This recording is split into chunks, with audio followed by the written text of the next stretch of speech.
Hello friends, Arpita classes में आपका स्वागत है।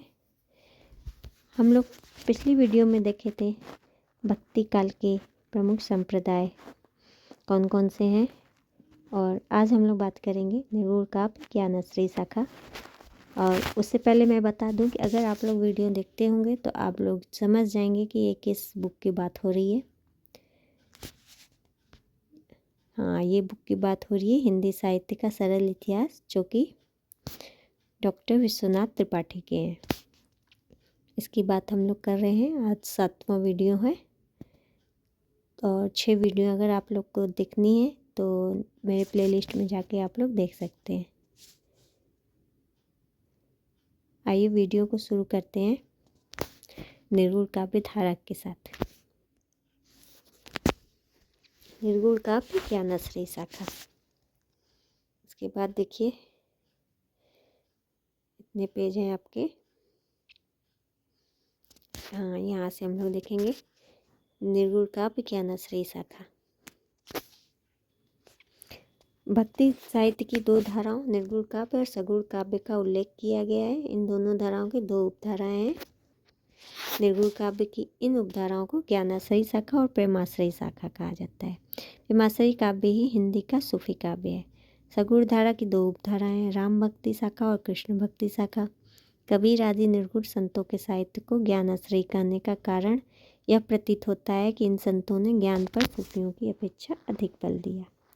कबीर आदि के यहाँ भगवत प्रेम पर कार्य बल नहीं, किंतु सूफी कवि प्रेम का जितना, देखते हैं आगे बढ़ गई वीडियो, प्रेम का जितना विशद चित्रण करते हैं कबीर आदि नहीं करते हैं। अब हम लोग पहले चर्चा करेंगे कबीरदास पर। इनकी की समय सीमा 1398 से 1518 है।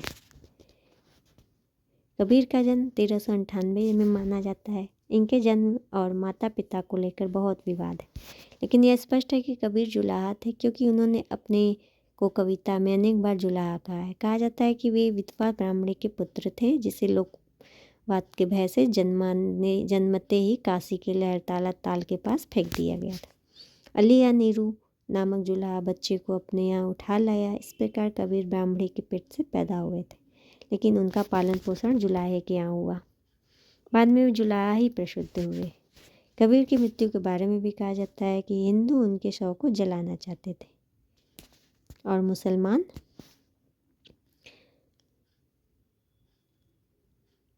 दफनाना। इस प्रकार विवाद हुआ, किंतु पाया गया कि कबीर का शव अंतर्ध्यान हो गया।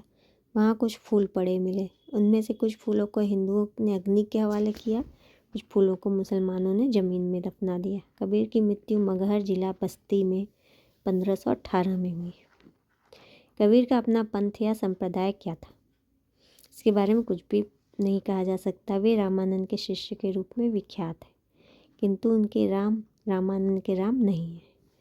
शेख तकी नाम के सूफी संत को भी कबीर का गुरु कहा जाता है, किंतु इसकी पुष्टि नहीं होती। संभवतः कबीर ने इस सबसे सत्संग किया होगा। इन सबसे वे किसी न किसी रूप में प्रभावित भी होंगे। इससे प्रकट होता है कबीर की जाति के विषय में यह दुविधा बराबर बनी रही। इसका कारण उनके व्यक्तित्व, उनकी साधना और काव्य में कुछ ऐसी विशेषताएं हैं जो हिंदू या मुसलमान कहने भर से प्रकट नहीं होती। उनका व्यक्तित्व दोनों में से एक में नहीं समाता। उनकी जाति के विषय में आचार्य हजारी प्रसाद द्विवेदी ने अपनी पुस्तक कबीर में प्राचीन उल्लेखों, कबीर की रचनाओं, प्रथाओं, वयनजीवी जातियों के रीति रिवाजों का विवेचन विश्लेषण करके दिखाया है कि आज की वयनजीवी जातियों में से अधिकांश किसी समय ब्राह्मण श्रेष्ठता को स्वीकार नहीं करती थी। कबीर जो थे वे नाथपंथी थे। कपड़ा बुनकर और सूत काटकर या गोरखनाथ और भरथरी के नाम पर भीख मांगकर जीविका चलाया करते थे। इनमें निराकार भाव की उपासना प्रचलित थी। जाति भेद और ब्राह्मण श्रेष्ठता के प्रति इनकी कोई सहानुभूति नहीं थी और न ही अवतारवाद में कोई आस्था थी। आसपास के बृहत्तर हिंदू समाज की दृष्टि से नीच और अस्पृश्य थे। मुसलमानों के आने के बाद ये धीरे धीरे मुसलमान होते रहे। पंजाब, उत्तर प्रदेश, बिहार और बंगाल में इनकी कई बस्तियों ने सामूहिक रूप से मुसलमानी धर्म ग्रहण किया। कबीरदास इन्हीं नवधर्मात्मरित लोगों में पालित हुए थे। कबीर के काव्य पर इन सबका प्रभाव देखा जा सकता है।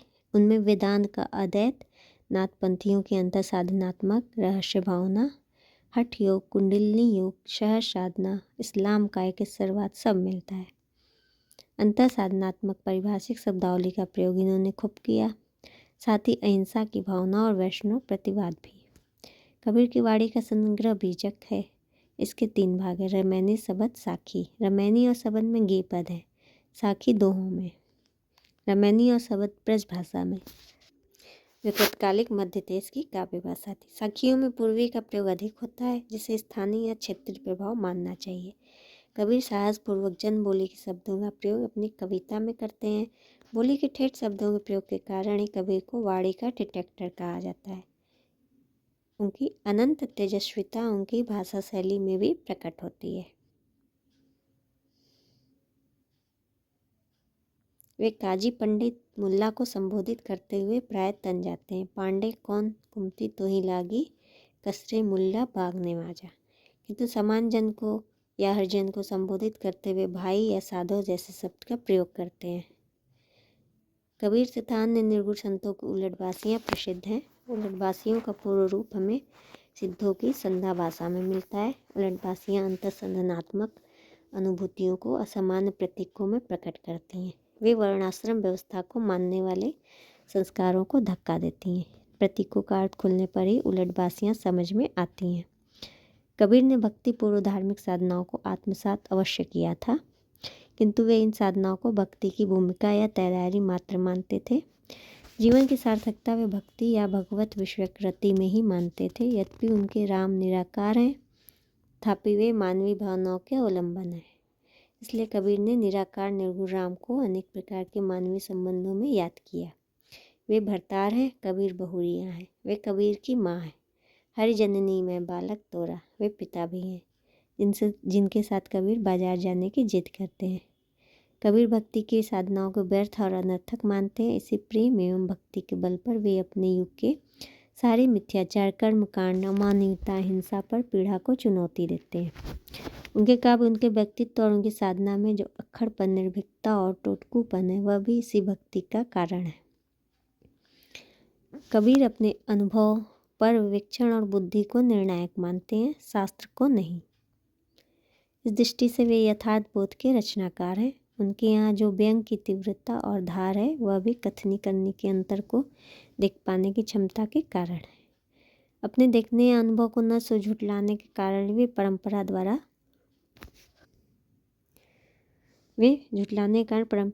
समाधान को अस्वीकार करके नए प्रश्न पूछते हैं। चलन चलन सब लोग कहते हैं, न जानो बैकुंठ कहाँ है, न जाने तेरा साहब कैसा है। कबीर बहुत गहरी मानवीयता और सहृदयता के कवि हैं। अखड़ता और निर्भयता उनके कवच है। उनमें मानवीय करुणा है, अभिभूत होने वाला हृदय है। जगत के सौंदर्य से अभिभूत होने वाला हृदय है और निरीहता है। कबीर की एक विशेषता है काल की तीव्र बोध। वे काल को सर्वग्रासी रूप में चित्रित करते हैं, भक्ति को उस काल से बचने का मार्ग बताते हैं।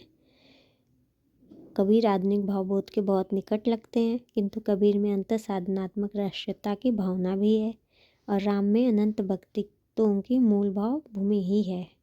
नाद बिंदु कुंडलनी षट चक्र भेदन आदि का बार बार वर्णन कबीर काव्य का अंतर साधनात्मक रहस्यवादी पक्ष है। कबीर में स्वाभाविक रहस्य भावना बड़े मार्मिक तौर पर व्यक्त की गई है। ऐसे अवसरों पर वे प्राय जिज्ञासु होते हैं। कहो भैया अंबर कासौ लागा। कबीर में जीवन के द्वंद्वात्मक पक्ष को समझ लेने की अद्भुत क्षमता थी। इस परस्पर विरोधिता को न समझने पर कबीर का मर्म नहीं खुलता है, जिसे जीवन का जीना कहा जाता है। वस्तुतः जीवित रहने और मृत्यु की ओर निरंतर बढ़ने रहने की प्रक्रिया है। फिर भी लोग कुशल पूछते हैं और कुशल बताते हैं। लोग जीने का केवल एक पक्ष रखते हैं, दूसरा नहीं। कबीर इस पर व्यंग करते हैं और बोलते हैं, कुशल कुशल ही पूछते, कुशल रहा न कोई, जरा मुई न भय मुआ, कुशल कहाँ ते होए। कबीर विशाल गतिशील बिंब प्रस्तुत करते हुए आकाश और धरती को चक्की के दो पार्ट बताते हैं। चलती चाकी देखकर दिया कबीरा रोए, दो पाटन के बीच में साबुत बचाना कोय। वे समाधि, सत्संग, गुरु उपदेश, हर भजन आदि की सुखानुभूति का चित्रण उत्कृष्ट इंद्रिय बोधात्मक तीव्रता के साथ करते हैं। सतगुरु हम सूरज कर कहा एक प्रसंग, बरसा बादर प्रेम का भीज गया सबंग।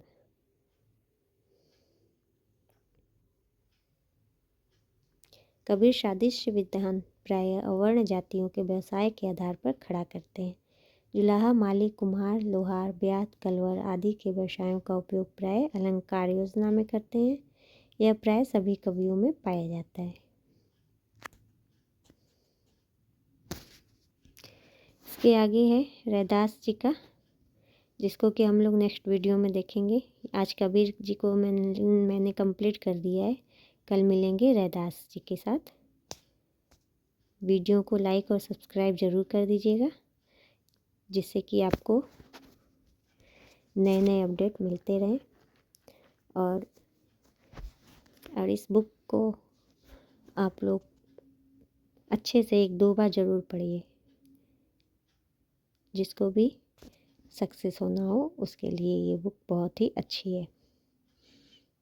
तो जो भी यूपी टीजीटी पीजीटी की हिंदी से तैयारी कर रहे हैं वो इसे ज़रूर से ज़रूर 1-2 बार अपनी रीडिंग ज़रूर लगाएं।